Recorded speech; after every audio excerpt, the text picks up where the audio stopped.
Alright, this is Danhausen here, very nice or evil. You are watching True Heel Heat. Probably should have had MJF do this, but here we are.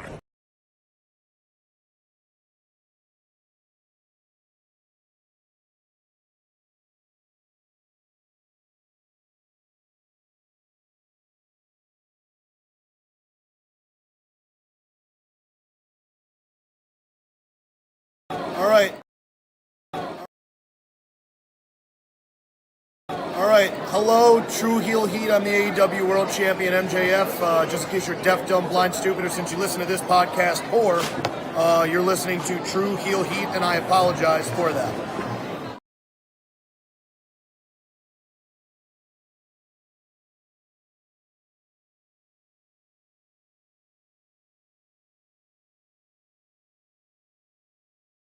What's up, True Heel Heat? True Heel Heat. What's up? True Heel Heat.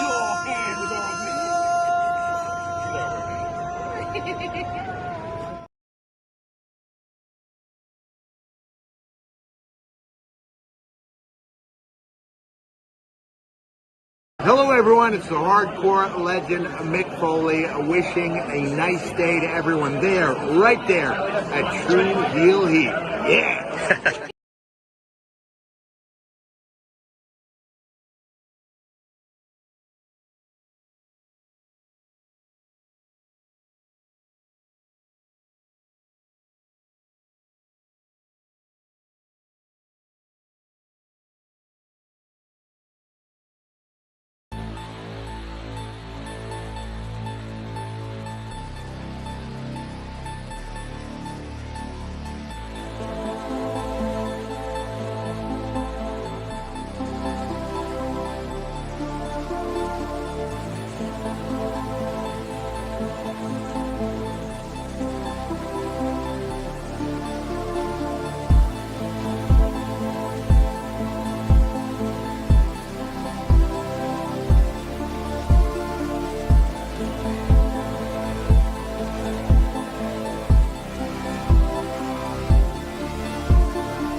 Hello. It is me, your True Heel Phenom, SP3. We are live on the True Heel Heat YouTube, Facebook, and not Twitter for Rated RAW review number 83, hiding behind the man, reviewing last night's or yesterday afternoon.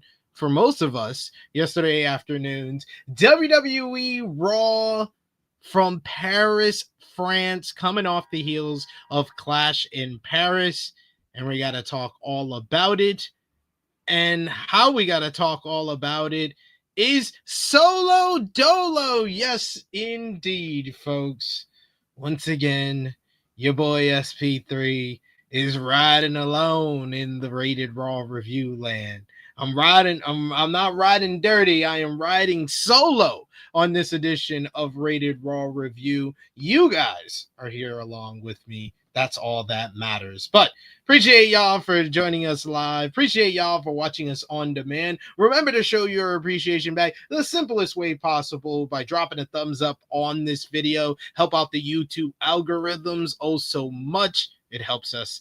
And of course, you can share this video with all your wrestling fans, friends, and family on all your favorite social media platforms. If you are new to the True Heel Heat YouTube channel, hit that subscribe button, hit the bell to stay notified for all the great content here. And of course, you can sound off in the live chat. You could sound off in the comment section. We love to continue the conversation over there. But if you're with us live, we love to continue the conversation with you while we are here together, while we're on this ride of recapping Monday Night Raw together. And when I'm riding the solo, like I said before, I need y'all more than anybody. So I'll try to highlight as many of your comments as possible. But of course, if you're feeling generous, you want to give back to what we do here, you want to show your support to the True Heel Heat YouTube channel in the best way possible, you can do so with a super chat donation. Any dollar amount matters. It goes back to the contributors that you see on screen with us here. It goes a long way to help the channel grow and move forward, and hopefully find me a co-host that can fill in when Top Guy JJ and Romeo aren't available, so I don't have to do it all solo all on a Tuesday ever again. Go a long way. Send a super chat donation and help us out. We always appreciate the support. We got our boy Zach Minger, who always lets us know what day of the week it is, and he says happy National Blueberry Popsicle Day. SP3 and Romeo. No Romeo this week.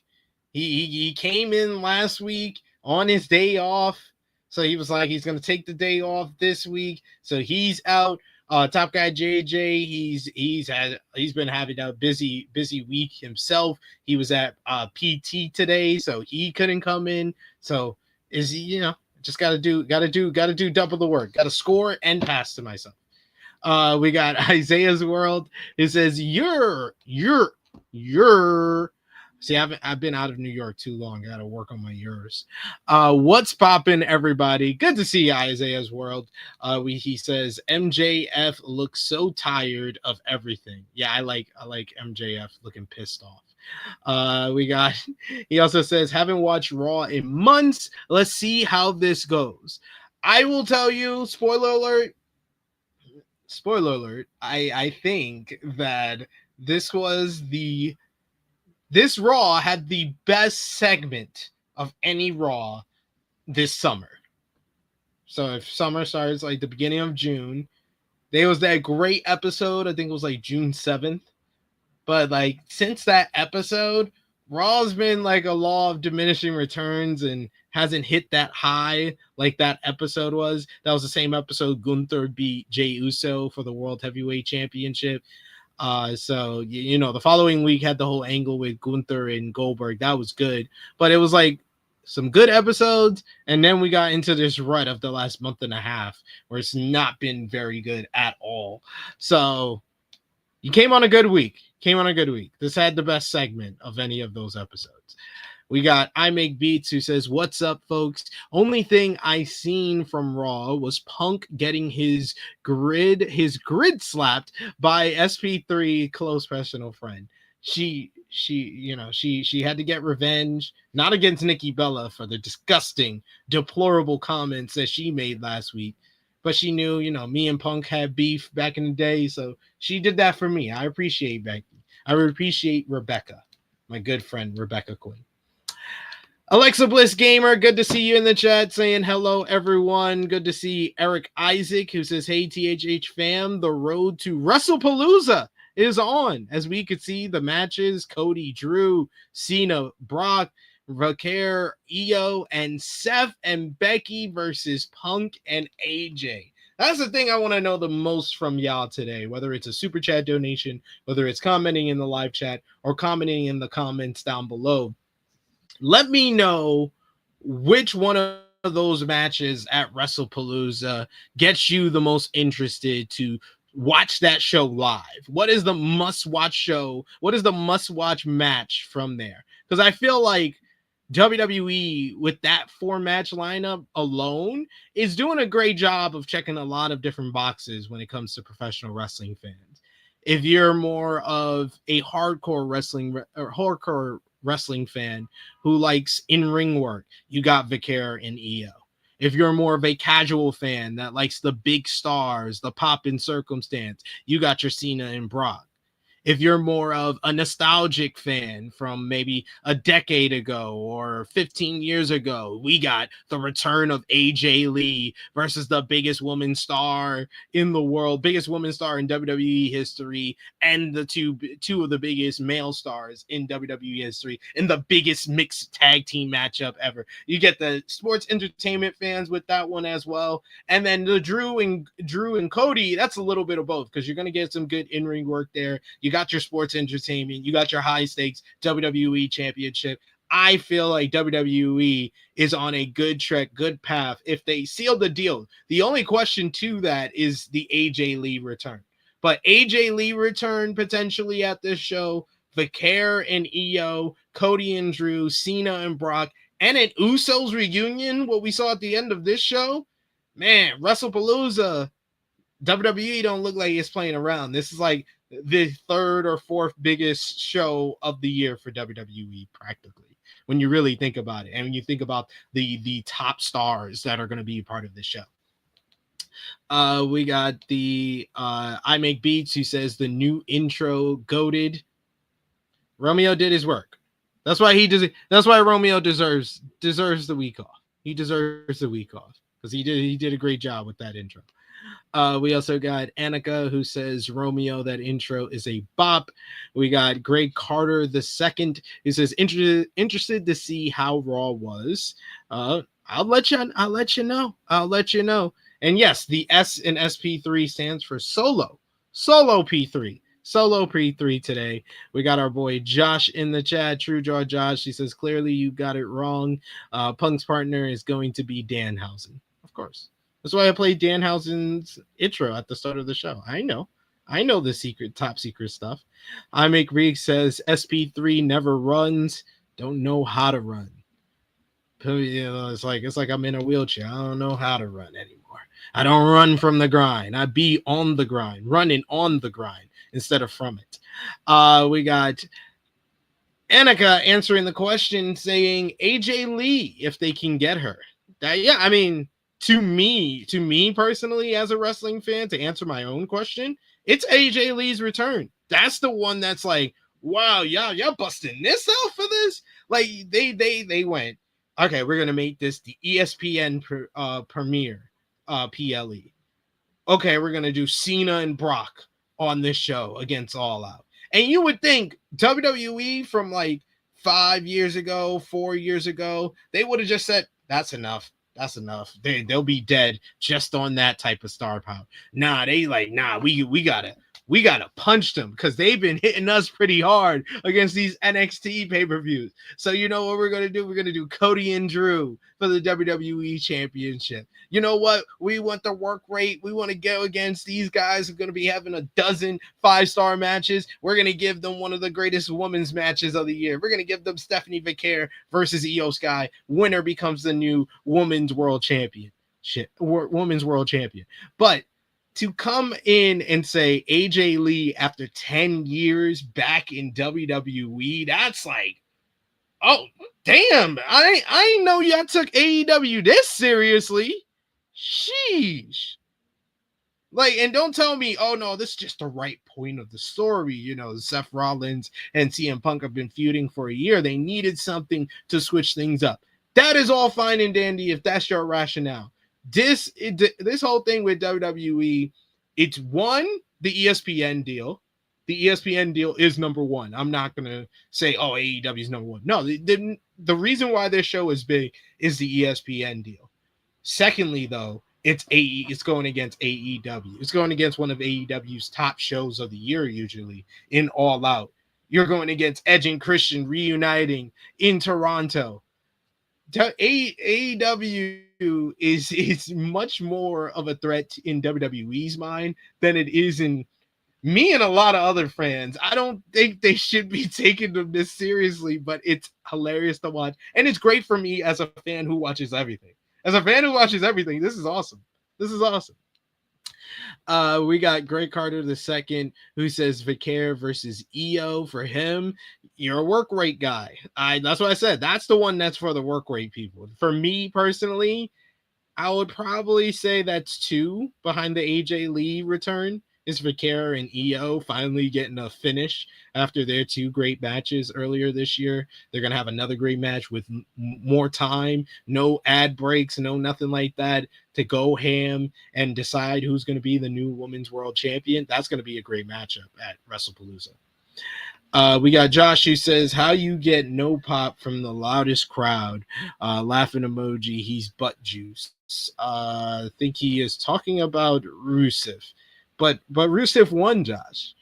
Rusev won. Like I understand.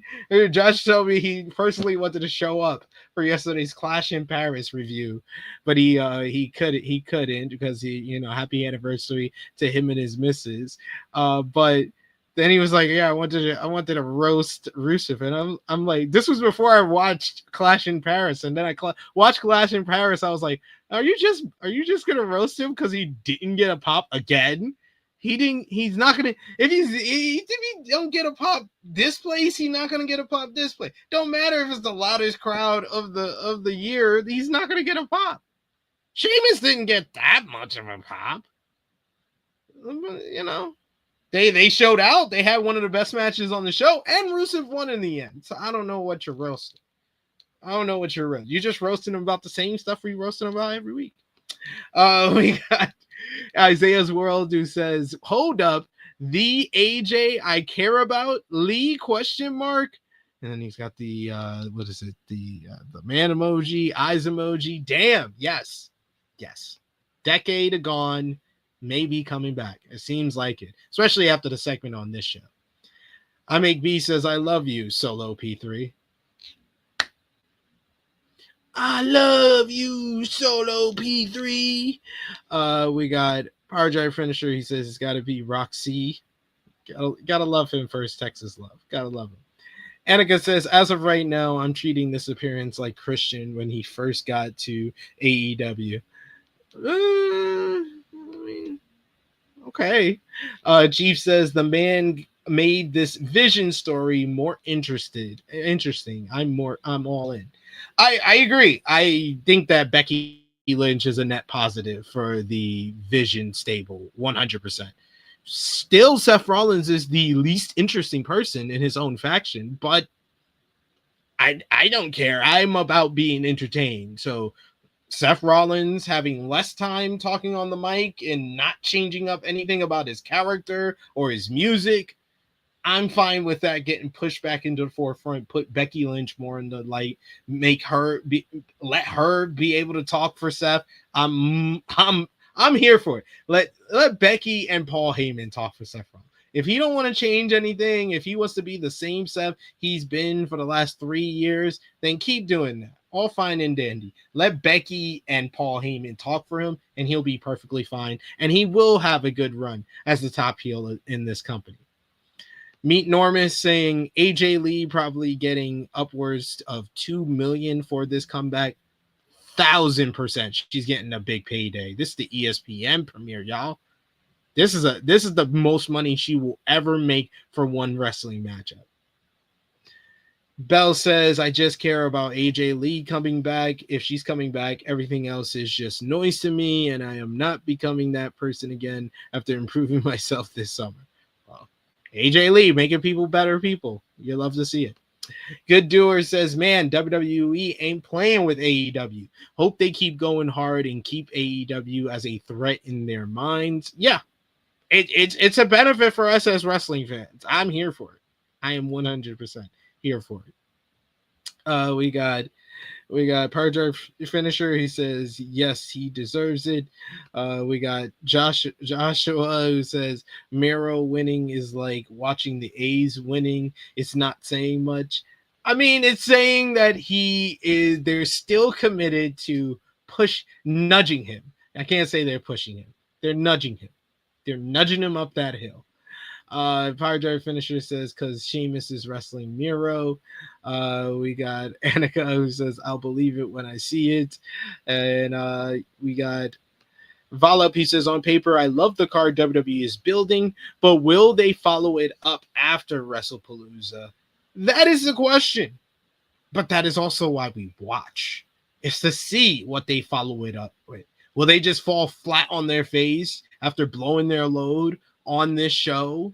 Like remember, what was the last show that got this hype without like the WrestleManias, the SummerSlams, the Royal Rumble monikers behind them, the Elimination Chamber, like without being like one of the PLEs we always know we're going to see every year? What was the last show that got this type of hype? The Netflix Raw premiere. And we saw the Netflix Raw premiere had a ton of hype going in, and everybody was hyped up. Everybody wanted to see this show, and then we watched this show, and it was the same garbage we got from Vince McMahon. And this company's creatively has not been the same since. This has led to a 2025 that has diminished in its creativity. It's diminished in its quality of television. And while the profits and the revenue and the tickets sold out stadiums and arenas, that has not slowed down. Their business will catch up to what they're putting out there quality wise. It always does. It will always translate. It just takes a while to get there. But the Netflix premiere was the last thing that was hyped up. And to a majority of us, creatively and acclaim wise, critic wise, that was not a good show. And we saw what's happened to WWE on television at the very least over the last year, and creatively with their top storyline, which was the John Cena heel turn. This WrestlePalooza is another chance for them. This is what they do with the big premieres, the Fox premiere, the Netflix premiere. Now this is the ESPN premiere for a premium live event. They're going to promote this so big. Will they deliver a great show? Will they deliver on all the promise and all the big time moments that we are supposed to see at WrestlePalooza? And will it be considered one of the better shows of the year for WWE? That is the question. That's why we watch it. And then you watch it after WrestlePalooza to see if they ever follow up with anything after WrestlePalooza.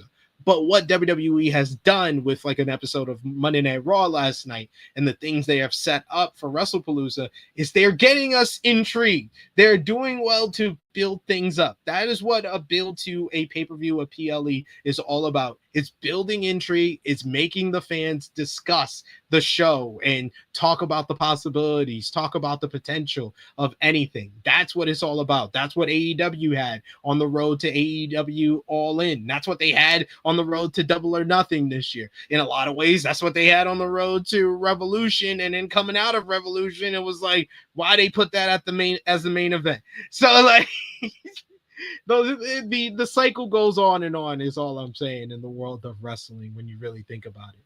We got I Make Beats who says it's a wrestling dystopia. It's a good way to put it. We also got Valab who says Valab who says I'm just watching All Out, but I'll keep EO versus Vicaire on the side.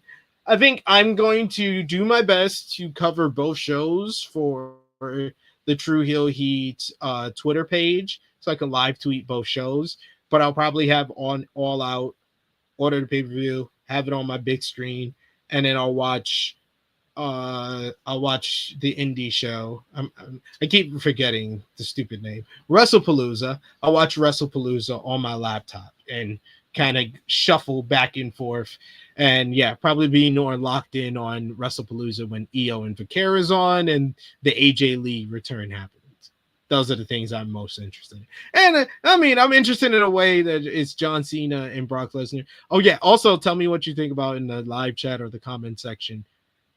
I think that WWE should strategically place Brock Lesnar versus John Cena to go head to head with the start of All Out. They should schedule it because they have the start time of 7 p.m. Eastern. So they have an hour start before the main card for All Out. They need to schedule it where, you know, whatever's the opener is the opener. They got to start off strong, but they do a second matchup. And then by 8 p.m., you got the Brock Lesnar and John Cena, at least the video package or the entrances happening for that matchup before AEW All Out is up and running. Because I think that's the way that WWE, if they are full speed ahead, if they're putting the full court press on AEW, they got to pull everything out. I think they should do that. Well, you know, I'm not giving them ideas to win. I'm just trying to think like WWE is thinking. You gotta think like you're, you know, like WWE to figure out what's their next move. At this point, that's what you gotta think like, because they going hard in the paint. Shorty, what you think? Damn. We got Annika saying I'm team AEW. Okay, that's fair. That's fair. I got no team in this fight. I'm gonna be here talking about Monday Night Raw. I'm gonna be here talking about AEW this week. Y'all know me. I cover Monday Night Raw every week. I cover Dynamite every week. On Saturday, I cover everything. So I'm going to be here regardless. And I'm a fan of everything. I try to watch and keep up with everything, even if it's awful. It's actually better if it's awful because I have more to talk about, more to complain about, which I always enjoy that. We got Good Doer who says, very curious to know how much longer Bayley has on her WWE deal. I feel she'll lead the next exodus from WWE to AEW. I think it'll be slightly a shorter list of people than you probably think, and I think it'd just be Bayley. Bayley's the one that makes the most sense, and her contract expires sometime. I'm going to guess the summer of 2026. So fall 2026. We do got a super chat donation from our boy Chuck Berries. Thank you so much, Chuck Berries, for the support. He says SP3 stand for solo player number 3 today. Here you go. Just take my money. LOL, you deserve it. Thank you so much, Chuck Berries. You're always the big supporter of the channel, supporter in the live chat, supporter with your super chat donations, and we always appreciate all the support that you give us here because you're a loyal one. You're a loyal one, and you always make me laugh a lot with your super chat donations. I always enjoy it. And he says, that's why I appreciate you and THH. Bless, bless, bless. We got Annika who says they got to pull out a Danielson versus Zack Sabre Jr. run back or something. I'm thinking AEW, if you really want to clap back, like I'm a big kind of a staunch supporter of the idea you set up a Don Callis family member versus Hangman Adam Page for the AEW World Championship. I'm a supporter of that being Konosuke Takeshita. You give Takeshita a shot at the AEW World Championship against Hangman Adam Page. I don't care what the result is. It's probably going to be one of the best matches of the year on a pay-per-view, especially. I think the best result would be a 60-minute time limit draw. That depends on where you place that on your card. So I think they would have to figure out that. If you're trying to draw more people with a matchup like you're kind of getting the idea for, I don't know if Danielson and Zack Sabre Jr. is possible because I know Zack's going to be on the tour for New Japan, the Road to Destruction tour. If you got to pull something out, pull a cherry out your bag, put out like a classic matchup, you got one set up starting from this week's Dynamite. It's Hangman Adam Page and Kenny Omega versus the Young Bucks. Young Bucks are trying to find their old selves, find their rhythm back. They got to go back to the start of AEW. They got to go back to the match that kind of changed their fortune and is considered the greatest matchup of their careers. Hangman Adam Page and Kenny Omega, the Revolution 2020 rematch 5 years later at All Out, Toronto, Ontario, Canada. The Young Bucks, Max and Jeremy, my bad. Rod and Todd, my bad. Matt and Nick Jackson versus AEW World Champion Hangman Adam Page and the Cleaner, Kenny Omega. That sounds like more of a match that kind of will draw what you're looking for there. We got here we got Volop saying do women's blood and guts at All Out. 1000% agree with that. I saw someone come up with that idea on Twitter, and I was like, yeah, you need as many draws as possible. And they're doing Vicaire and Io over here. They're doing the return of AJ Lee. They got the women's wrestling fans on lock with that alone. You need to bust out the woodwork. You need to come out with, we're doing a women's blood and guts. Toronto. Double ring, steel cage. Time is Tony Storm. Mina Shirakawa. Let's do Willow Nightingale, Chris Statlander, Harley Cam. No, let's do Queen Amanada on one side. Then on the other side, you got the Triangle of Madness, Megan Bain, and let's throw Athena in there, or Mercedes Moné. Let's throw someone a little bit different in there, not a Penelope Ford, someone like that. Let's throw another star on the other side to match up with Tony on this side. I think, yeah, give me that. Give me a woman's blood and guts. I agree. That's where I'm at. Good Doer says AJ Lee not coming back to WWE at this point would not sit well with their audience at this point. Yeah, 1000%, because it would feel like a bait and switch. So WWE has to let it be known by this Friday in Chicago on SmackDown if AJ Lee is coming back. If she's coming back, you continue to tease it. You proceed with what you put down in the Punk and Becky segment last night. If you're not going to deliver on AJ Lee, then you need to have Rhea Ripley make the save for Punk in Chicago and announce that it's Rhea Ripley and Punk versus Seth and Becky. You have two choices. You have two choices here, and you need to make one quick because Friday is right around the corner, guys. It's right around the corner.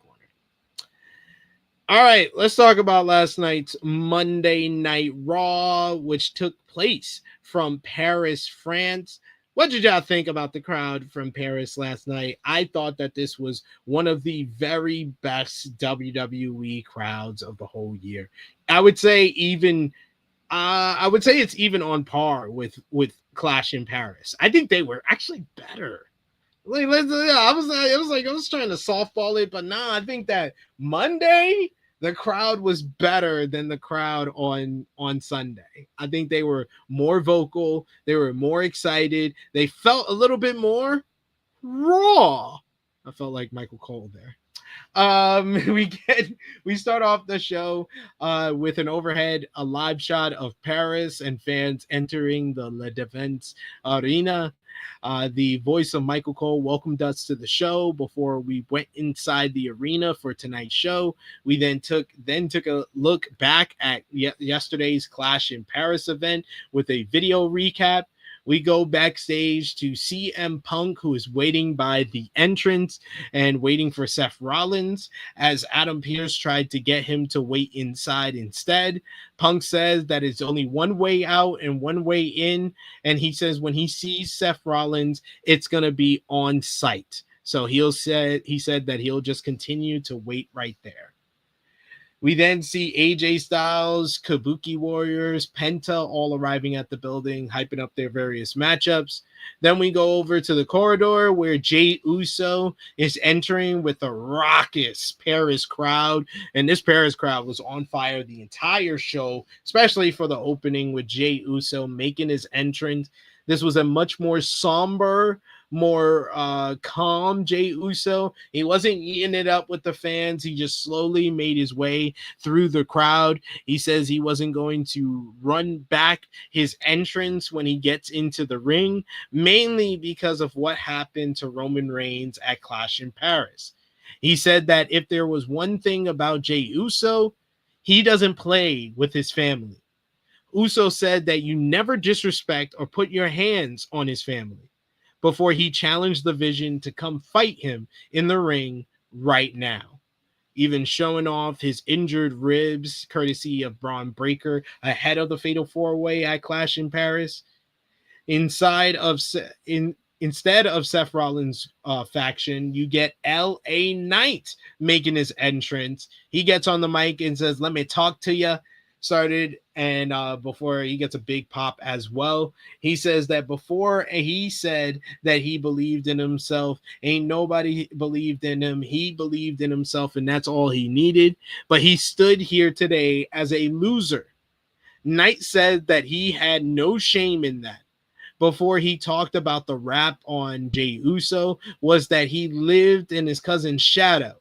But there was no question that Seth Rollins lived in his wife's shadow. Knight then said that Uso spoiled his chances of being a world champion yesterday on more than one occasion. He says, who was it when they were supposed to put Seth Rollins through a table who broke the truce? It was you. Who is it that BFT middle of the ring Seth Rollins pin? It was you that broke up the cover. He said he is tired of laying on his back over and over again. Uso interrupts and challenged Knight to get him up to speed before the Visions, Bronson Reed and Bron Breakker appear on the ramp. You get the Braun Stars. Breakker mocked Knight's yeah taunt, and that the only thing we should be concerned with right now is the well-being of Paul Heyman after what Roman Reigns did to him at Clash in Paris. Breakker said that the only thing Uso and Knight should be concerned with is that Heyman isn't here because there's nothing holding them back, which meant that they'd be able to put Jey and LA in the hospital right next to Roman. Reed took the mic next, and he said that he demanded Paris to acknowledge their tribal thief. He said that Seth Rollins had a vision, and it didn't include Roman Reigns, hence why he got beaten down brutally last night. Reed then told Uso and Knight that they weren't a part of Rollins' vision, so they'd be next. Breakker and Reed challenged Uso and Knight to a tag team matchup later tonight. Knight told Uso that they could settle their business another time so they could take on the Greasy Wharf Hog and the Cross-Eyed Halfwit in tag team action later. Uso agreed. He says, 4 letters, 1 word, yeet, and the fans say it along with him. Standard opening promo here. I thought the dynamic between Jey Uso and LA Knight was actually pretty entertaining. It's another kind of thing of anybody but Seth Rollins is entertaining when you mix them up in this main event scene right now. You got 2 popular baby faces known for their one-word catchphrases. This was a feud that I know a lot of people were talking about when both guys initially got their pushes in 2023. It seems fresh now with their interaction here. I can see it coming down the road, maybe in a tournament format, a Royal Rumble, something like that I could see these guys going at it, going one-on-one. I could see it going down that way. I can't see an actual feud unless we're going to get an LA Knight heel turn, which is something that they've kind of hinted at, teased at in the past. So we'll see if that comes to fruition now that LA Knight is on Monday Night Raw. When you got guys like a Jey Uso, like a CM Punk, like a Roman Reigns on the occasion that he is here, you got some big time baby faces, and maybe there's not enough room for LA Knight on that side. But if you move him over to the heel position behind your Seth Rollins, behind your Bron Breakkers, LA Knight would be right there in that main event mix as far as like top end heels, because the Vision is the top heel basically on Monday Night Raw, especially on the men's side of the ledger. And the number 2 spot, Gunther had it for a while, but he's not here anymore. Dominic Mysterio on the Judgment Day can always fill in that spot, but I think they would feel a little bit better if they fill it in with like a main event single star, and LA Knight would fit the mold. So I think it would be a good time to consider that. Let me know in the live chat or in the comment section what you guys think. Do you think that LA Knight should turn heel now that he's on Monday Night Raw? Because the potential feuds with your Jey Usos, with your CM Punks, These are feuds that we have seen them tease over the last couple of weeks that seem more interesting than anything Seth has one-on-one with anybody on the Monday Night Raw roster right now. Chief says, is LA Knight is a main eventer now? He's not a sealed main eventer. He's a fringe main eventer. He can main event on occasion, but he is more classified. He's more of a upper mid-carder who is teasing becoming a main eventer more than he needs that solidifying win, whether it's beating one of the top stars of Cody, Roman, Punk, or if it's winning one of the top titles. One of those two needs to happen for him to be considered a main event level star. Like even someone like a Drew McIntyre who should be a made man, you see the way he's been booked. It's not until lately, since he started this whole feud with Orton and Cody, that he has felt like the top heel of even the SmackDown brand. So you need that solidifying win, and he got to win over CM Punk. He got to win over Cody Rhodes. So even with those wins, it's not even a done deal how you're going to be consistently booked over the course of a year or so. We got Annika says, when Jey is on, he's on. So she enjoyed him in this segment here. Ace says, LA Knight is jealous of Jey Uso because Jey won the world title at WrestleMania before him. That's a good point. I would love to see them explore that story, because that's a story that would have some layers to it, that LA Knight is becoming so frustrated with his current position and repeatedly losing that now he's becoming jealous of people that have accomplished the goal that he keeps going for but coming up short on. Bell says, by the way, can I apologize to Jey and Jada, because it turns out he was single for a minute and will end that there because his baby mom is a private citizen. We don't gotta go far into that. Well, I mean, okay. I mean, Jey and Jada, I mean, we talked about this when the initial photos came out. I'm not surprised. Big dog, do you, Jey? Do you? We got Chuck Berries who says yeet and yeah. The combo works on paper more than in the ring, in my opinion. I did like Bronson Reed asking Jey, is it yeet or skeet? It's yeet or skeet for you. Bronson Reed been doing a good job as of late. He's been on the money. Braun Breaker, he's always looked like the main event star, the guy that's going to be the big out star from the Vision, and he still does. But Bronson Reed has gotten a lot out of the Vision stable in a short amount of time than we thought he would have. But yes, keep coming with those comments in the live chat as we continue on this road here. After Michael Cole and Wade Barrett recapped last week's drama with Rhea Ripley, Io Sky, and the Kabuki Warriors, we saw Io backstage as she approached the Kabuki Warriors and basically was looking to apologize here. Basically making up. She apologizes for getting involved with Rhea Ripley, and she meant what she said.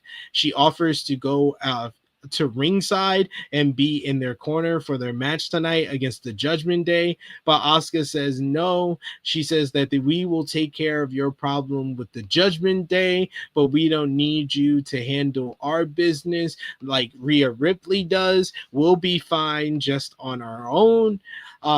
Kyrie tries to smooth things over because of the way Asuka came off to Io, but then you just hear Asuka demanding, Kyrie! I'm enjoying the dynamic right now in the Kabuki Warriors. I think that Asuka is doing such a good job of the little switch ups that she's making with her character, the little tweaks that we're seeing to her, where it doesn't seem like it's too off base with her character. It really fits in well with who we've always known Asuka to be, for her attitude towards Io, being friends with Rhea, or being friends with pretty much anybody, as we would see on this show here. But Speaking of Asuka and Kyrie, they were in action. The Kabuki Warriors teaming up to face the former WWE Women's Tag Team Champions, the Judgment Days, Roxanne Perez Roxanne Perez and Raquel Rodriguez. This matchup here, you had Asuka and Perez got things going with a lockup struggle before Asuka took control with the side headlock. Perez responded with a slap before she avoided a kick from Asuka as she slid out of the ring for a breather. Perez then tagged in Rodriguez, who used her strength to lift up Asuka to avoid the octopus stretch. Sane was tagged in, and she and Asuka used their speed to leave Rodriguez a bit of flat-footed. Zayn sent Rodriguez back to the Judgment Day corner as Perez re-entered the matchup. We get lots of acrobatics from the two, dodging one another with cartwheels and stuff like that. Rodriguez tagged in briefly, and then Perez finally got the advantage for her team as she pulled Kyrie from the apron and then took her out of the ring. With a toss to the barricade, the Judgment Day were in control as we went to commercial break. Perez, though, she got blasted with a combination of kicks from Asuka as she locked on an armbar. Rodriguez tried to help out. She broke up the hold with an elbow drop before she tagged herself in. Rodriguez smashed Asuka with a hard clothesline and followed up with an assisted suplex. Rodriguez went for the Tejada bomb on Asuka, but she got taken out of the ring. In the ring, we get the Asuka lock reversed into a pin by Perez, but Asuka kicked out. Sane took Rodriguez out of the equation with an insane elbow to the outside. Asuka, meanwhile, she tries to go for the hip attack and then goes for the cover, but I guess that wasn't the finish. So we get a little bit of awkward kind of clunkiness, sloppiness at the end where she goes from going from the cover, then just decides to put Rodriguez in the Asuka lock, kind of forcefully too. It felt like this wasn't talked about beforehand. She was like, just go over here, damn, and then put her in the Asuka lock. Roxanne had no choice but to tap out as the Kabuki Warriors pick up a win here. I thought that this was a fine opener to the show. I thought the ladies worked hard. It was like good for 10 minutes, but I thought the final couple of minutes with the clunky sloppiness took a little bit away from the matchup. But otherwise, decent stuff from everyone involved here. So Kabuki Warriors look like they're on their way to maybe a shot at the WWE Women's Tag Team Championships in the future. We shall see. And we're going to have more from the Kabuki Warriors because they were on this show a very, very lot throughout the night. So we'll have a lot more when it comes to the Kabuki Warriors and Asuka story, which has become one of the featured kind of spotlighted storylines on Monday Night Raw as of late, especially since Naomi announced her pregnancy. So we'll see what happens there in the weeks to come.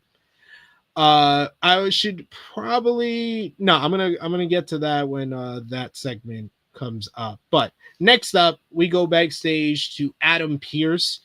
Adam Pearce finally has an announcement. It only took him a week or so to figure out what he was going to do, and it's probably the most uncreative thing he could have done. He talked about what would happen with the women's World Heavyweight Championship in the wake of Naomi vacating the title. He says that we have two women who have been promised title opportunities, so we're going to have them go against one another. First, there is Stephanie Vicaire, who won the WWE Evolution Battle Royal to earn this opportunity.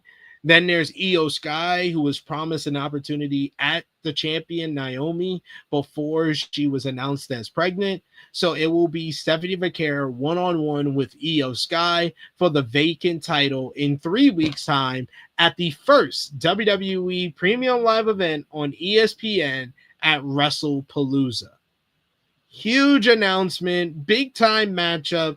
This could be one of the best women's matches of the year. I think that is the potential. That's what people want to see from this matchup. So I expect WWE to just say, man, just go out there and steal the show. Steal the weekend. That's what WWE wants them to do. They want them to steal the weekend. And if you want to talk about a great match during WrestlePalooza All Out Weekend, you're going to have to talk about Stephanie Vicaire and Io Sky. Give them 20 minutes and just have them ball. Give it to me. That should be an absolute banger. We got Ace who says Io shouldn't trust Asuka. I mean, no, she shouldn't. Bell says Asuka's Kyrie made me nearly wake everybody up with my laughter at 1:30 in the morning. I can understand that. She was having me crack up the whole time. Shako Sage, what's up, Sage? I haven't seen you in the chat in a while. He says Asuka whiffed that kick, so decided she needed to put the submission in. Makes sense. I mean, yeah, sure, it makes sense. Doesn't mean it looked good. It didn't look good. Yeah, she whiffed on the kick. She whiffed on the hip attack as well. I mean, like, I don't know what you want me to say. I mean, I didn't say it didn't make sense. I said it looked bad. It was bad. It just didn't look bad. It didn't look good, and it didn't look disgusting either. It looked like she was forcing it to happen. Annika says, dang, it feels like they were banking on Bianca being back. How jacked up are her fingers? I don't know. That's a good question, because we got that report ahead of, like, wasn't it ahead of, like, SummerSlam that Bianca was expected back the week after SummerSlam? I think that was by WrestleVotes, and here we are all these weeks later, and she's still not back. So, yeah, it is time to be like, that's a little strange. That's a little strange. We got Asher in the chat. Good to see you. He says, do you actually think AJ's going to return? I think I am more confident that AJ Lee is going to return more than I've ever been in the last 10 years. So I think there's hope. I think we can have cautious optimism about AJ Lee returning right now, Asher, to answer your question. We go to CM Punk. He was shown once again awaiting for Seth Rollins in the backstage area. Then we got one-on-one action. Finn Balor of the Judgment Day going up against the LWO's Dragon Lee. Balor held Lee in a standing arm submission until it turned into a chain wrestling exchange. We get Balor struck down Lee with an elbow to the jaw before he threw him in the corner in the hopes of delivering some more punishment. Lee fought back. He hits a handspring, a springboard arm drag, and then he gets followed up with a unique drop kick from the apron to a prone Balor who was seated in the corner. We then get Balor who answered back with a backbreaker to the spine of Lee. After Balor missed with a running strike in the corner, Lee fought back and sent Balor to ringside before he soared with a dive over the top rope before we went to commercial break. Lee headed up top to the top rope. He goes for a crossbody on Balor, but the Judgment Day leader kicked out at 2. Balor shelled Lee with a shotgun dropkick. He looked like he was going to hit the coup de grace, but JD McDonough, Dragon Lee broke it up. JD McDonough jumped on the apron, but found himself the victim of a combination Fosbury flop Hurricane Rana by Lee that looked crazy bump by JD to take as well. However, this gave Balor enough time to recover from the Tree of Woe position that he was in, and then he recovers. He hits the sling blade, follows up with the coup de grace for the 1-2-3 to pick up the victory here. Entertaining matchup. I thought these guys worked really well with one another. They had enough time to have a solid matchup here. They worked really good, so entertaining, and the crowd was into it. The crowd added a lot. They were into this matchup more than the typical Monday Night Raw crowd would be to this kind of matchup. And this is no offense to either performer, but on a Monday Night Raw like this is easily the match that you're just like, oh, it happened. It was good, but I forgot it. But I thought that this was better than that. This was a rock solid bout. I thought both guys worked hard. The crowd responded, had a good matchup. Will I remember in a few weeks? That is the question. Backstage, we see Io Sky she was talking to Nikki Bella. They ran into one another. Nikki Bella wished her luck on the big matchup at WrestlePalooza for the WWE Women's World Championship when they were rudely interrupted by the Kabuki Warriors. Asuka made a side comment saying that we're not cool with her. She's not friends. She's not family. And then they interrupted. Nikki felt very, very basically rude. She felt like they were very rude for the way they interrupted and walks off. Asuka says that they are on their way to winning back the WWE Women's Tag Team Championships, and they want Io to win the WWE Women's World Championship. So Asuka says that they'll be in her corner at WrestlePalooza when she faces Stephanie Vicaire. Io was like, no, that's fine. I think I can handle it. But Asuka said, no. She said that this is what's happening. We're going to be in your corner at the PLE. So I love this Asuka. Give me more of this Asuka. I'm not even playing with you. This is the Asuka that I want. I want badass Asuka back. I got fooled by the hype in the video packages earlier this year before her return. And then they gave me Kabuki Warriors Asuka again. The Asuka that I love, the Asuka that Asuka that I became a fan of is the Asuka who didn't give a fuck. This is the Asuka that I've wanted. I'm liking the dynamic and I'm liking this story so far with the Kabuki Warriors and Io Sky. I think it's one of the more entertaining ones. Before Becky joined the Vision, I would say it's not even an argument, no debate. This is the best storyline on Monday Night Raw. We got Belle who says, I'm managing my expectations on AJ return this time around, but I'm about 60-40. We got Annika says, look at Finn not being bummy in Paris. Gotta give it to him. Greg Carter II says, poor Dragon Lee, he should be with his brothers. I mean, yeah. But would Sammy be with the brothers though? Would Sammy? Pedro says, so rude to Nikki. I know, Nikki did nothing wrong. Oh no, she did. She said something wrong about me. Fuck her. Annika says, Asuka doing all of this in the Kana face paint, amped it up 10 times 10. I don't blame you. Yeah, she was like, I'm not taking off the face paint. I'm keeping that shit on. And she says, I love that when they run Asuka and Io back, it'll feel more important. Well done. Well done. Yes. Well done by WWE. They're making it feel like something that they have invested in the last couple of weeks. Backstage, the Judgment Day wondered where Dominic Mysterio was for Finn Balor's match before Raw General Manager Adam Pearce informed Dominic that there would be no interference for Balor or JD McDonough as the Judgment Day was banned from ringside for his Intercontinental Championship matchup against AJ Styles later in the show. Oh no, Dominic is screwed. There's no way he could get someone else to interfere for him.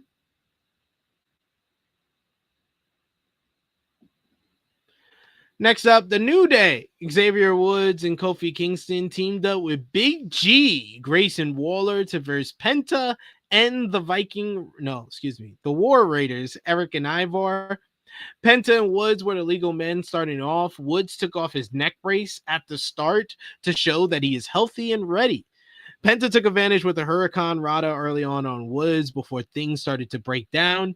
The New G-Day were left reeling outside with a diving cannonballs from Eric and Ivar before Penta took to the skies with a dive on everyone before Raw headed to a commercial break on the US feed. We headed back with Woods stomping Eric before he mocked Penta's strut to the masked luchador's face. We also got a fun moment where Penta and the War Raiders did his strut at the same time. And you have to see Ivar doing the strut. It was hilarious. Penta attempted a Penta driver, but Woods was able to counter as Eric tagged in once again. Waller connected with the rolling flatliner on Eric, but Kingston headed up top with the crossbody. He was cut off though, as the baby faces took control. Woods was isolated with the War Raiders hitting a mammoth assisted crossbody. I think this was supposed to be their finisher where they hit the leg drop and the back suplex at the same time, but it just looked horrible. It was a kind of a botch finish at the end here before Ivar became the catapult for Penta to jump off his back and hit the Mexican Destroyer once again to Xavier Woods to pick up the victory here. Despite the little bit of a sloppy finish or botch finish, I enjoyed this one as well. Fun 6-man tag, Penta and the War Raiders picking up the victory here. This doesn't mean anything, and this is the kind of like fast food matchup that I was describing before of a match that's good, had the crowd entertained, the crowd was in everything, but this storyline does not matter. We all know it doesn't matter. It's the New Day and Penta feuding over a hat.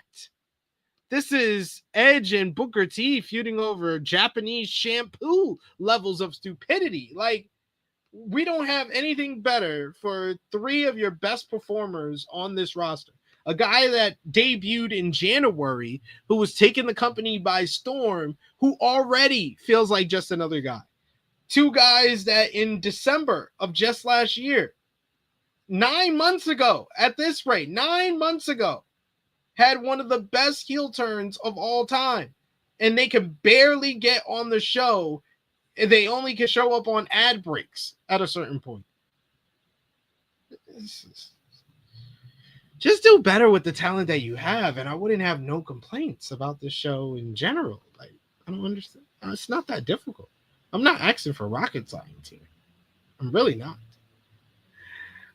We got Bell who says, SP3, can I ask for the day for All Out and WrestlePalooza? Because I got to figure out my dates.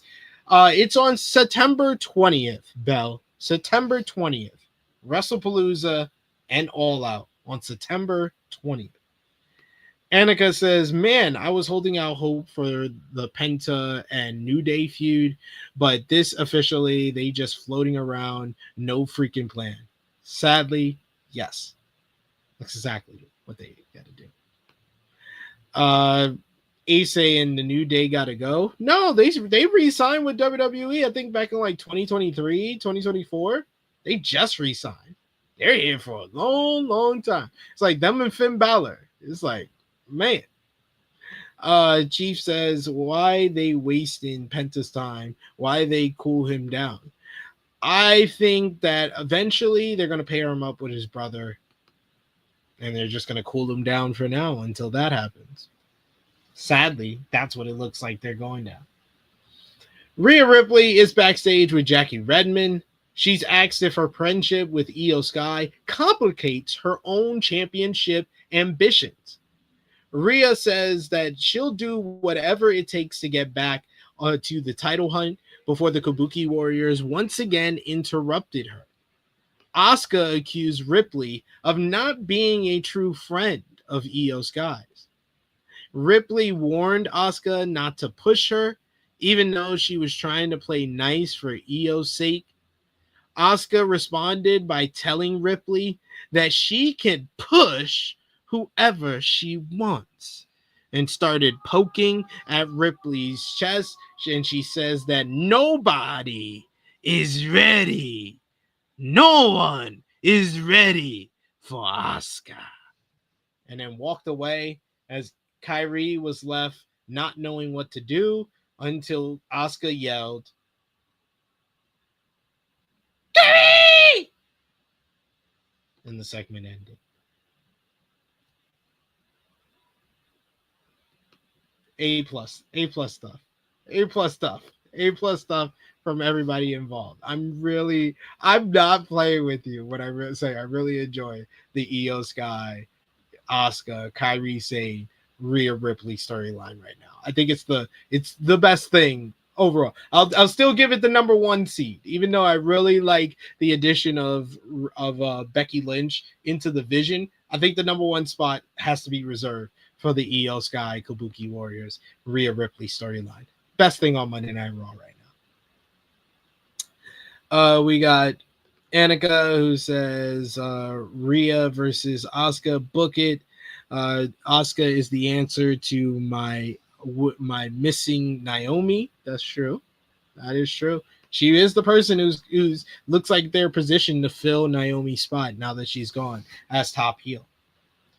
Backstage in Adam Pearce's office, we get Roxanne Perez complaining to Pearce that she should have been added to the Women's World Championship match at WrestlePalooza because she was the one who beat Io Sky a couple of weeks ago. Lyra Valkyria walks in and argues with Perez and Raquel Rodriguez before the Judgment Day duo leave. Pearce told Valkyria that he talked with Bayley, who said some weird things to him, but she was coming back real soon, she says.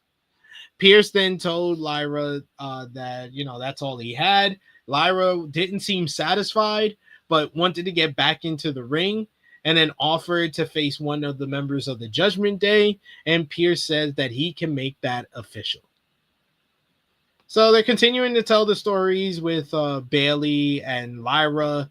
I think that it is a good question why Roxanne Perez wasn't considered for this matchup. I know they want to probably put to rest after the two non-finishes earlier this year, put to rest the Io Sky versus Stephanie Vicaire singles matchup. So that's why they're not throwing someone like a Roxanne Perez or a Rhea Ripley into the match instead. They wanted it to be one-on-one. That's all fine and dandy. Maybe the Io stuff with Roxanne getting the win over Io is going to be more important to after if Io is able to regain the gold. So we'll have to wait and see. AJ Styles made his entrance to a massive pop from this Paris, France crowd. We get the phenomenal, no, phenomenal, no, phenomenal, no, phenomenal, no theme song from the Paris crowd. They sang it through an entire commercial break. Dominic hit a sneak attack on Styles during the ring announcer's introductions for the championship matchup. He looked to get the early advantage. Styles came back with his signature dropkick, followed by a vaulted forearm over the top rope to the floor. We get Raw came back from commercial break as Dominic and Styles mixed it up in the corner before the Intercontinental Champion hit a springboard Hurricane Rana. Dominic maintained command of the matchup, slowing things down, stomping away at Styles. The Styles came back. He woke up with a sliding forearm and then followed up with an Ushigoroshi for a near fall. Styles propped up Dominic for an attempt at a Styles clash, but Dominic was able to counter. He reversed the Styles phenomenal forearm before he threw him out of the ring with a Hurricane Rana from the apron. After a baseball slide from Dominic, Styles caught him and threw him into the French commentary table with a powerbomb. We resumed this matchup as Styles looked for another Styles clash, but then Dominic hit the Edge-O-Matic, which he calls the Mullet-O-Matic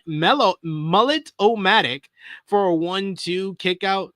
Styles countered a Dominic suplex and delivered one of his own and sent his opponent into the corner. Dominic threw Styles shoulder first into the ring post and then followed up with a Michinoku driver for close to. Dominic hit the Three Amigos, then followed up with the Frog Splash, but Styles managed to kick out once more. Styles countered with a Styles Clash, finally hitting it, but Dominic managed to get a single foot on the ropes, frustrating AJ. AJ went to the apron. He hit Dominic, but Dominic grabbed the referee to cause a distraction. With AJ on the apron looking for a phenomenal forearm, we get El Grande Americano, who appeared from under the ring. He grabbed AJ's foot, causing him to fall onto the apron. Stupidly, WWE had Americano fucking have to load up his fucking mask with the medal right there instead of just wearing the fucking medal in the fucking mask, because you've been doing this shit for like 6 months. We don't need to see you put the medal in the fucking mask. You can just put the medal in the mask without us seeing you, jackass. He has to load up the mask, making AJ look like a fucking idiot because he had to sell longer than he needed to because he looked like he was going to get to his feet right after he landed on the apron. But he had to sell for a little bit longer as Americano loaded up the mask. He then hits him with the loaded headbutt, which Dominic followed up with the frog splash for the 1-2-3 to pick up the victory here. Despite my frustration with the finish to this matchup, this was a good title bout. I thought that the crowd was more vocal for this matchup than any other match on the show. They were rallying behind AJ Styles and really wanted to see him get the win. I thought AJ and Dominic's chemistry has really picked up over the last couple of months, whether it's, working the match at SummerSlam, getting to work the live events against one another. It's really helped their chemistry and they worked really well with one another. Unfortunately, they had this fucking cheap interference finish that kind of took a little bit away from the matchup in my eyes. I don't know about y'all. Y'all let me know in the live chat or in the comment section, but the finish was just so cheap and really not needed. I really feel like this was the spot to have AJ Styles win the Intercontinental Championship. The whole chase for Sami Zayn going after the U.S. title started like 2 weeks ago. So if you were only going to give France one title change, I don't understand why it had to be Sami and it wasn't AJ. AJ has been chasing this title for months. He should have been the guy who got the opportunity to win the title in front of a crowd that adores him. This crowd was louder for AJ Styles than they've been for anybody this week, and that's counting Roman Reigns and CM Punk. They loved AJ Styles, and this was the chance to really have a big, memorable title change moment in front of the loudest crowd of the year, and kind of came up short. I feel like Dominic can win the Intercontinental title back. I mean, you maybe it's WWE saying we want to make Dominic a double champion. Okay, but I really feel like you could have had AJ have a short reign and have Dominic win back the Intercontinental title to make him a double champion. If you want to make him the AAA Mega Campeon next week. If he loses next week, then I'm just totally confused on what the fuck they thinking here. So, I don't know. I agree with you, Annika. I did too. I just wanted AJ to win. I agree. I just wanted AJ to win, man. I just wanted AJ to win, man. Chuck Berry says those fans are probably still chanting his praises as we speak. Yes, indeed. I agree with that. Ace says Dom is always one step ahead of Adam Pearce and AJ Styles. It seems so. It really made AJ look like a doofus, like a nincompoop. And AJ been chasing this dude for how many weeks? It's been months, and he still ain't beat Dominic Mysterio. Like from a kayfabe sense, I think there should be like people like Carmelo Hayes or somebody backstage that be like, yeah, I think AJ Styles is washed. Lost to Dominic like 3-4 times. Goddamn. The commentators tossed to a recap of Clash in Paris's Roman Reigns versus Bronson Reed matchup and the aftermath. We then backstage see something very interesting here, as we have Rhea Ripley and CM Punk were chatting with one another before Adam Pearce told Punk that Seth Rollins is in the building. Punk says that he was going to go handle it, but we didn't know how. Very, very interesting. Very interesting. Firstly, the Rhea Ripley talking with Punk. They're friends in real life. You've seen the interviews and stuff like that, pictures on social media together. They're really close friends in real life. So it would make sense if you can't get AJ Lee, you give Punk the most popular woman in the whole entire company. That makes sense as a fallback plan. I just hope that it's AJ Lee. I hope that, because it's going to feel, even though Rhea Ripley is going to get a huge pop and people love Rhea Ripley, it is a little disappointing that you get teases of AJ Lee and then it's just someone you see every week. It is a little disappointing. I love Rhea Ripley, but it is a little disappointing. We during the ad break, we got the New Day with their funeral for the Raw Tag Team division. They talk about it's 12 minutes in length if you want to watch it. It's on WWE's YouTube channel when we're done here. But yeah, it's 12 minutes in length. It's the New Day talking about how bad the Judgment Day are for the Raw Tag Team division and how they stole the titles from them on June 30th and how the Raw Tag Team division has been dead ever since then and how they want to bring it back. They want to bring it back to life. They want to give it the proper burial so they can bring it back the right way, a new day. New Day is always going to be entertaining, despite me so disappointed in where they're at right now. They're always going to be entertaining. That's for damn sure. T5 the Great says they should have went with AJ. He'd get major heat and beating Dom get major heat, beating AJ and taking it back. Exactly. I agree.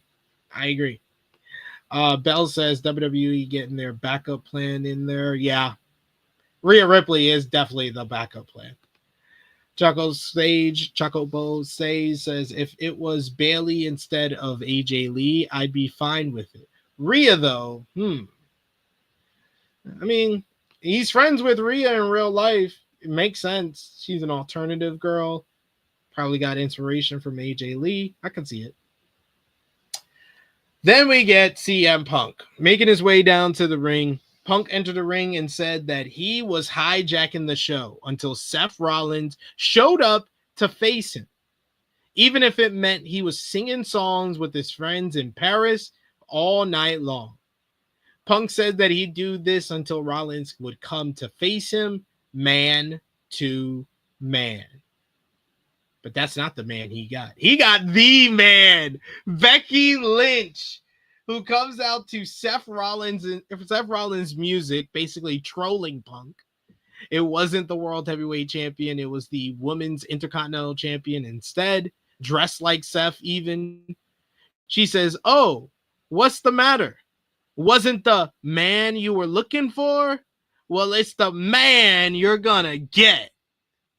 The Paris fans start chanting AJ Lee, AJ Lee, AJ Lee, which Becky responds to and says, "Classic. You guys are always chanting for dopes who don't work here." And right there, that's when I was like, oh shit, this might be happening. This might be actually happening. Because WWE don't let these wrestlers respond to people that they don't even have an inclination is going to come back. So the fact that Becky responded to it, that was the biggest sign to me that it could be happening. Punk responded. He says that he wasn't going to do this to as Lynch demanded to know if he cared what he was doing to her family. Lynch says that she wasn't going to sit back and let Punk tell lies about her husband, someone who is everything that Punk will never be. Lynch berated Punk for having his name chanted during her matches for years because she viewed it as a sign that nobody cared about the matches she worked hard for. Lynch took credit for taking herself to the WrestleMania main event, as she said that she and Rollins ran the business, both divisions. She told Punk to get out of the way because he wasn't what the business needed right now. Punk responded by saying that he was the best in the world. He said, you say people chanted my name during your matches. They always chant my name. It wasn't just him saying it. It was the maniacs in the crowd saying it. He said that it was the only thing Rollins runs is running behind Paul Heyman and the Vision, Bronson Reed, Braun Breaker, and now his wife. He says, but you're much more than just his wife. You're the man. You're a WrestleMania main eventer. You're a champion. He was like, so I don't understand why you're out here fighting your husband's battles. Punk called Rollins a paper champion and that this thing between them would never be over. He says, I've heard the fans chanting my name. They chanted all over this last tour. You know who I didn't see?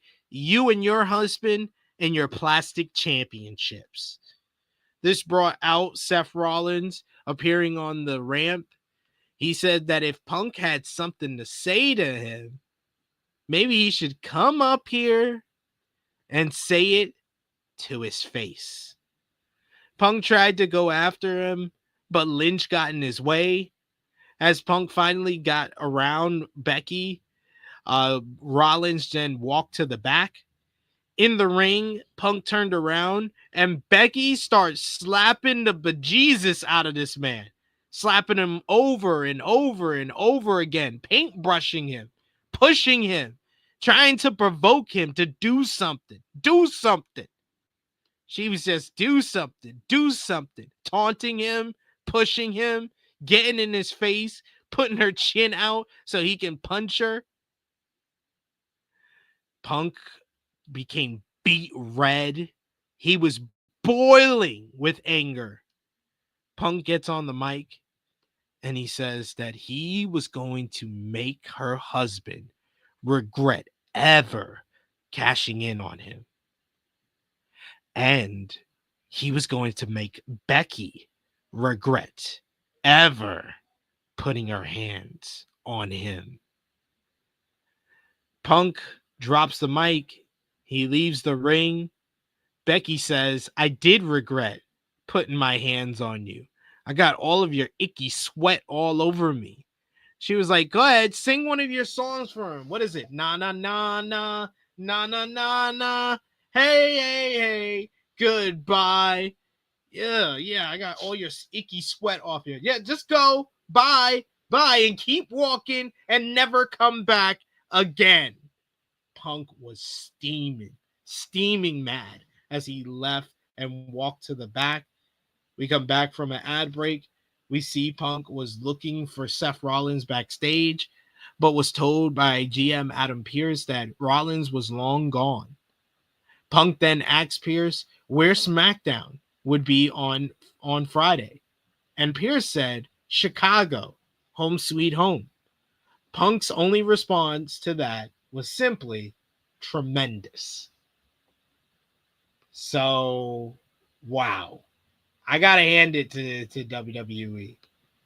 They have not given us a segment this good in a couple of months on either Raw or SmackDown. I'm trying to rack my brain for anything that's been that great. There's been very good segments, like Bronson Reed the first time he stole Roman Reigns' sneakers. Really good segment. The Gunther Jey Uso matchup from June 7th. Really good segment. A lot of the Goldberg build with Gunther. Really good segments. It's been really good stuff. For sure. Punk's promo ahead of SummerSlam, I thought it was really good.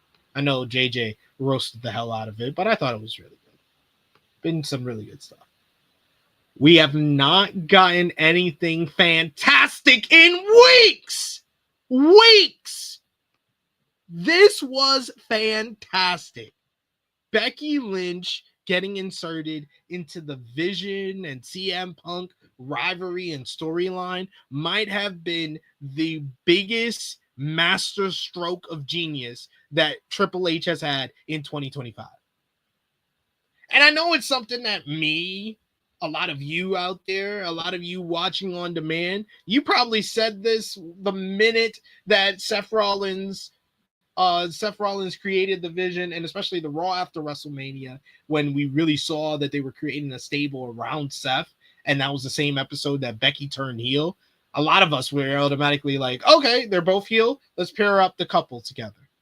But man, it's a masterstroke because it has freshened things up a bit with the CM Punk and Seth Rollins rivalry, because Punk and Rollins have pretty much said anything and everything they could possibly say to one another over the course of the last 2 years. Since CM Punk returned to this company in November of 2023, they have said and done everything they could possibly do to one another. They needed something to really change up the dynamic a bit. Becky being inserted in here gave us this fantastic promo exchange where Becky Lynch was at her annoying, obnoxious heel best. She was so justifiably annoyed with CM Punk's existence, with everything that CM Punk has done to her family, that did to WWE, that did to her husband, that did to herself. Everything he said about her husband, the father of her child. Becky Lynch was so like very much Karen-esque, very Karen-esque, and just like indignant of the disrespect that CM Punk has shown to her family. It was so good. Her promo work was so good. Her cadence, her delivery, the words, the dialogue that she used, everything was top notch. Everything was delivered well. I thought Punk responded to her in such the right way.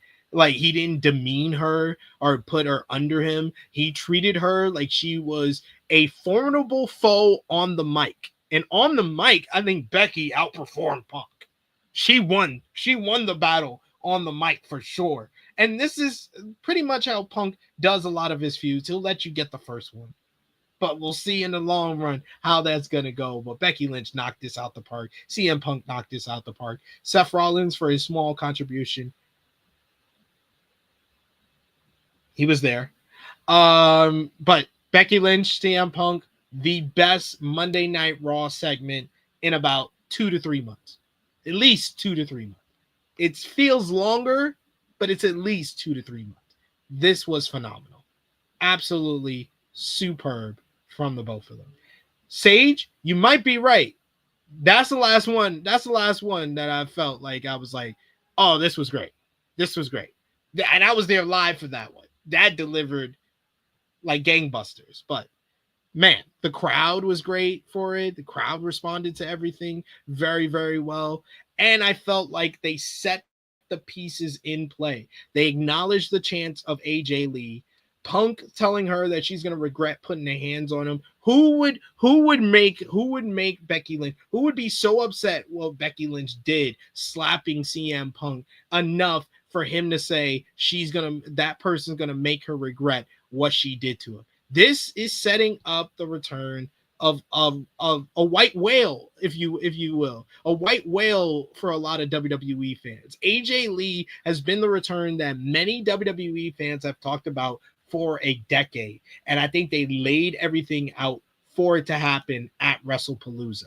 That is the site for this big matchup. You have two megastars who you don't necessarily think you're going to have meet each other in a promo exchange like this, in Becky Lynch and CM Punk. And I thought that Becky was the ultimate heel foe for Punk on the mic. I thought she was so good in this segment, and to set the stage for what could be WWE's biggest mixed tag team matchup ever on the historic first ever PLE on the ESPN app. Becky Lynch and Seth Rollins versus AJ Lee, returning after a decade to team with her husband CM Punk. It don't get a bigger mixed tag team matchup out there right now than the stars that I just named right there. This segment was money. That's the main thing, that it was money, because it's a money generating segment, because it sets the stage for a matchup that will get people to watch WrestlePalooza over All Out. I don't care what y'all tell me. You could tell me, oh, I'm not going to watch WrestlePalooza over All Out because I like 5-star matches. All fine and dandy, but you cannot tell me that nobody is going to watch WrestlePalooza to see AJ Lee return over anything that happens at All Out. There is at least one wrestling fan out there that's going to choose, and I'm pretty sure there's more than 5 wrestling fans out there that will watch WrestlePalooza to see AJ Lee return over anything offered at an All Out. It does not matter. That is what it is all about. Nostalgia and returning stars is something that WWE has relied on for the better part of the past 4 decades. And this is another case of it, but it's a case of one that a lot of people never thought would come back. AJ Lee left this company under kind of controversial terms with everything that happened with Punk, but Punk kind of opened the door for it to happen. He's basically laying out the red carpet and being by her side for her potential return. This is money dynamics between Punk and Becky, money dynamics with all 4 individuals that in this presumed mixed tag team matchup. Bell says Becky is just a shooting star. She really is. 1,000%. 1,000%. We got Power Driver Finisher says this promo was lame as fuck. Power Driver Finisher, I mean, okay. I guess you're entitled to that. Let us know why, because like I'm not understanding what you want here. He says it was lengthy stuff and was said they teased something major, but other than that, was it nothing. You can't say what it actually offered and then say it's a nothing burger. If it's teasing something major, like a major return of someone who's gone for a decade, then that's automatically not a nothing burger. If it's 2 major stars, 2 of the biggest stars of the past like 2 decades of WWE interacting with one another in a promo exchange for the very first time, it's automatically not a nothing burger. This is come on. You got to try harder. And if you don't like the segment, that's fine. But that was a weak way of explaining a nothing burger when it is fact not, because of the things I just said. Chuck Berry says best mixed wrestling tag team matches could be another list idea. Could be. Probably one of those Kenny Omega and Rio versus Kip Sabian and Penelope Ford matches from the Jera Cruise. Those are probably the best mixed tag matches I want. Or Ronda's debut from WrestleMania 34. We got Annika who says, nah, for my niece who wanted AJ Lee ever since Punk came to AEW, I gotta watch that match. I hear you. This was the one where I was like, nah, bro. Nah, they taking this serious. They not playing. Bell says, thinking about AJ Lee, AJ Lee is ironically the female CM Punk like that. She's been out of the business, but still in everybody's head. Yeah, that is very true. Pedro says, let's see if we actually get AJ Lee to wrestle, because things always happen. It could be. We shall see. But I am very much intrigued. And I think that this has boosted overall the intrigue in the whole Vision storyline, the insertion of Becky Lynch and the possibility of AJ Lee returning.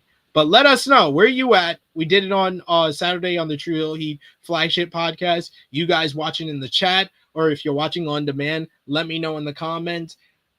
Where you at percentage-wise? 0 to 100. Do you think AJ Lee returns to WWE this year? Let me know in the live chat, in the comments, and I'll highlight some of your answers. Backstage, we heard from LA Knight, who was asked about the tag team main event. He says that he'll stay out of Jey Uso's way. He'll stay out of mine, but I got business to take care of with the Vision. Jay says that you do have business to take care of, and we got business to take care of together. And he says 4 letters, 1 word, LA Knight stops him, and he says 1, 4, yeah. So, yeah and yeet. Yeah and yeet connection. And then it's time for the main event. Jey Uso teaming up with LA Knight, to verse the Visions, Braun Breaker and Bronson Reed. This one was a pretty decent matchup. The crowd once again into all this action going on here. You get Jey punched away at Reed to start the matchup off, as Knight then entered the matchup and hit some tandem strikes on Reed alongside Jey. Reed roared right back with a headbutt to Knight before tagging in Braun Breaker. Knight escaped a breaker suplex and hit a neck breaker. Then Jey tagged in and hits a running hip attack on a prone breaker in the corner. Reed clubbed Jey from the apron in the back, which allowed Breaker to take advantage, and he hits a throw on Jey to the outside. Then we get the main event continued during the ad break. Breaker blocked Jey from making a tag to Knight by forcing him into the Vision's corner. We get Jey reversed a Reed back suplex, avoided a clothesline as he finally got the tag to Knight. We get the former United States champion came in. He dropped Reed with a jumping neck breaker after multiple attempts to get him off his feet. He followed up with his elbow drop off the top rope on Reed. Breaker caused a distraction on Knight, which allowed Reed to take advantage. Breaker pulled Knight to the outside and threw him into the ring steps before he threw him back in the ring. Reed continued the punishment on Knight with his heavyweight senton. Breaker entered the matchup and hits a suplex, which left him reeling on Knight. Then we get Breaker trap Knight in a chin lock, but he couldn't hold on to it for very long. He would finally be able to escape even after a German suplex from Breaker. Uso tags in. He starts running wild. He hits a spear on Breaker. Jey and Knight join forces to take Reed out of the ring with a double team clothesline. We get a tope suicida on Reed outside of the ring, and then Knight dropped Breaker with the BFT. Jey followed up with the Uso splash, but Reed made sure to break it up as he dragged Jey out of the ring to break out the count. Reed took Knight out by throwing him into the ring post. In the ring, Jey looked to have the match won with a Uso splash on Reed. But Breaker, who was still the legal man, he rushes in. He hits a super spear on Jey. 1, 2, 3. The Vision picks up the clean victory in our main event of the evening. Bron Breaker getting his win back over Jey Uso following Philadelphia in the Extreme Rules matchup. Post-match, the Vision laid in a beating on Jey Uso. Despite picking up the win, they still weren't satisfied. Bron started raining down ground and pound punches on Jey, laid him out with the super spear. Then you had Bronson Reed hitting the tsunami on Jey. Jey looks like he's basically dead to rights at this point. He's hitting him with tsunami after tsunami until the music of Jimmy Uso hits. Jimmy Uso runs down with the steel chair and runs off the Vision. We hear from Jey Uso, who says, "I can't do it. I need you. I can't do it alone. I need you." As he stood there shot like Ricky in Boys in the Hood. Really good movie. Really good movie. Y'all should check it out if you haven't already. Good match. Good match. Everybody involved worked hard. Good matchup. I like the Vision picking up the win clean. They need these clean wins to build up their credibility so they feel like actual threats, despite, the beatdowns are helping, but they need to pick up victories as well. So this goes a long way to building up the credibilities that one day, hopefully, Bron Breakker and Bronson Reed are both individual main event stars in this company. All that being said, like the post-match as well, it just took Jimmy Uso way too long to make the save for your twin brother. Nigga, if you're there the whole time, what took you so long? What took you so long? God damn, you gonna wait till I'm dead? Damn, act like you love me. I thought you loved me, my brother. But yeah, he took way too long. But it looks like we're going to get an Usos reunion. Usos coming back together, Jimmy and Jey versus the Bronze Stars of the Vision. That's another big matchup to add to WrestlePalooza. On top of the biggest mixed tag team matchup of all time. On top of Cena versus Brock Lesnar. On top of Cody versus Drew. On top of Vaquer versus Io.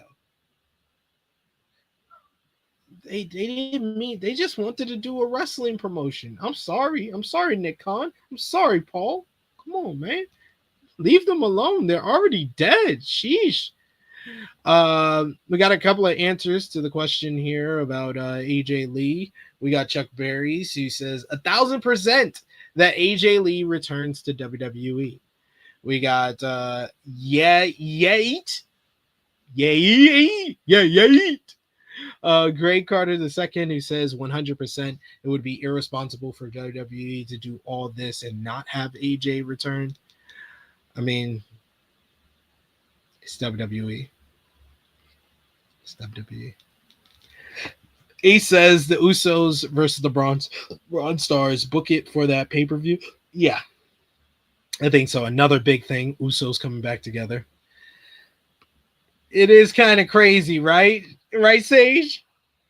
How WrestlePalooza got a better card than Mania and SummerSlam and the Rumble and Elimination Chamber? This is the best card of the year. This got the star power. You got matches that are going to bang and be great. So, like, yeah, this checks all the boxes from a perfect WWE PLE. If we get all the matches that have been teased and kind of talked about and rumored about for the last couple of weeks, this is becoming huge. This is becoming the second biggest show of the year outside of WrestleMania, with the ESPN premiere and everything included. We got Annika, who says, I need my Naomi fix. If Becky tries to interfere with the tag match, can Naomi just come out? No, she's pregnant. Let her be pregnant. What we doing? Oh, well, Sage, I think that Evolution was the best PLE for WWE this year. It's very close between Evolution and Elimination Chamber for me, but I prefer more wrestling on my PLEs than what Chamber gave me. Chamber had great matches on that card, but I felt like Evolution gave me two great matches, one being one of the best WWE matches of the year with the main event, but the opener was just as great. And you gave me some good stuff in between. I take that over banger women's chamber, banger men's chamber, banger. Oh, yeah. Match of the year candidate with Kevin Owens and Sami Zayn. And then a kind of a mid-fine tag team matchup with Trish and Tiffy versus Nia and Candice. So, give or take. I can understand where you're at. Chief says, if the Usos get back together, is it a one-off? I would believe so, because WWE has a lot invested in Jey as a single star. So I can see it being short-term.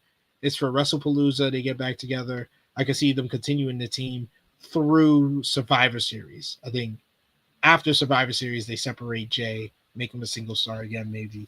Unless their plan for Mania is something concerning the Usos, then all of that is thrown out the window and you could just keep the Usos together. And the Raw needs a tag team like the Usos. Like, you got three of those tag teams on SmackDown with the Profits, with DIY, with the Motor City Machine Guns.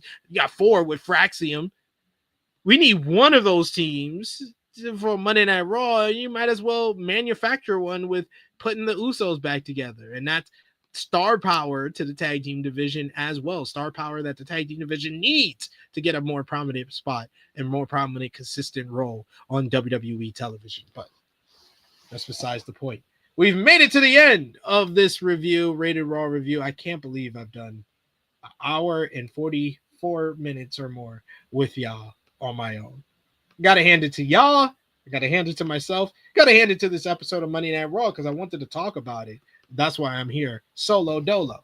But let me know in the live chat what you thought about Monday Night Raw overall. Out of 10, what did you give the show? Did you give the show a thumbs up, thumbs down, thumbs in the middle? Your MVP, your LVP, your match of the night, and moment of the night. Let me know in the live chat as well as final call for super chat donations before the police outside comes and gets me. Final call for super chat donations in the live chat. Always appreciate the love and support that you send with those super chat donations. They go a long way to help the channel grow, help me out personally. I appreciate it as well. But yes, for the September 1st, 2025 edition of Monday Night Raw, in 3, 2, 1. Thumbs up across the board from me, seemingly from the chat as well. Out of 10, I will give this show a 7.5 out of 10. Good show, overall from Monday Night Raw, and the first good Monday Night Raw, no buts about it in weeks. There's been good stuff on other episodes of Monday Night Raw over the last month and a half, but none were as consistently good and had the high that was Becky Lynch and CM Punk like this episode. So 7.5 out of 10 is where I will land. Moment of the night is way easy. It's Becky Lynch head-to-head with CM Punk on the mic. 1,000%. MVP of the night is 100% Rebecca Quinn, Becky Lynch. LVP for the show is where I would have to put my thinking cap on. AJ Styles did not look good. The ending of the Judgment Day versus Kabuki Warriors match did not look good. Nikki Bella got sunned backstage. Did not look good. I'm gonna have to give it to AJ Styles because he got one of the biggest pops of his life and didn't get the win. So we'll give it to AJ Styles, unfortunately, because he lost. Match of the night, I will also give that to AJ Styles because it's going to AJ Styles and Dominic Mysterio. Good Intercontinental title match. Honorable mention to Dragon Lee and Finn Balor. I think any other night that would be probably the match of the night because they had a good performance there as well. But that is the reward winners. That is your MVP, your LVP, your match of the night, your moment of the night, your thumbs up, thumbs down, thumbs in the middle. And out of 10, what did you think of the show? Let me know in the live chat what y'all thought of the show. I'm going to be putting up on the community tab right now for everyone to let me know what they thought about last night's Monday Night Raw. So let me know there. And good shout by our boy Power Driver Finisher who says LVP for Punk. We got Nikki Bella getting the LVP from Annika, who says, bro, you got punked and Paris didn't care. We also got Bell, who says LVP to Nikki. I definitely gave Nikki LVP for Clash in Paris. That match sucked. Ace says LVP Adam Pierce. Good shout as well. MVP for Raquel. You're very biased, Power Driver. Power Driver agrees with me with a 7.5 out of 10.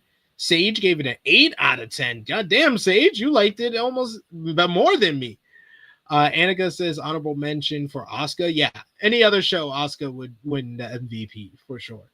Bell, Ace, all giving Becky Lynch the GOAT MVP. Bell agrees with me, 7.5.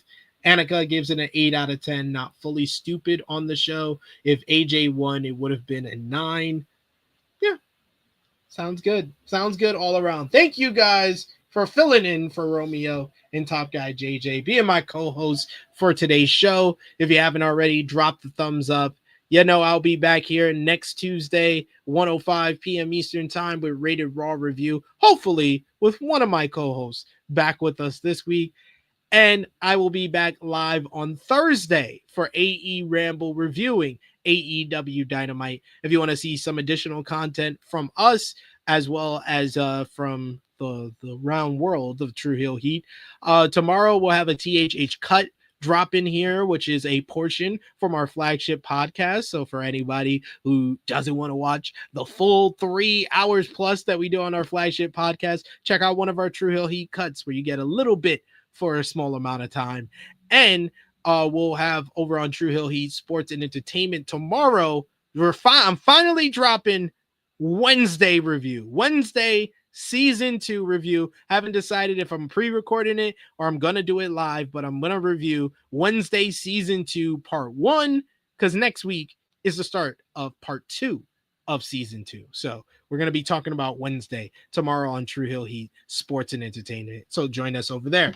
But until then, check out everything we got on the channel right now. Check out our WWE Clash in Paris review with myself and Chase Oliver reviewing everything that went down in Paris. Becky Lynch joining the Vision and what that means for the future of that group, what it means for AJ Lee making her return to WWE. We talked all about the report during the review as well, so go over and check that out. We also talked about all the great matches on the card, Sheamus and Rusev. I didn't mention Rusev had a video package on this show talking about how Sheamus, him and Sheamus can go back to being friends now after the Donnybrook, now that he knows that his place is beneath him. So we talked about all of that on the Clash in Paris review, so go over and check that out right now if you will.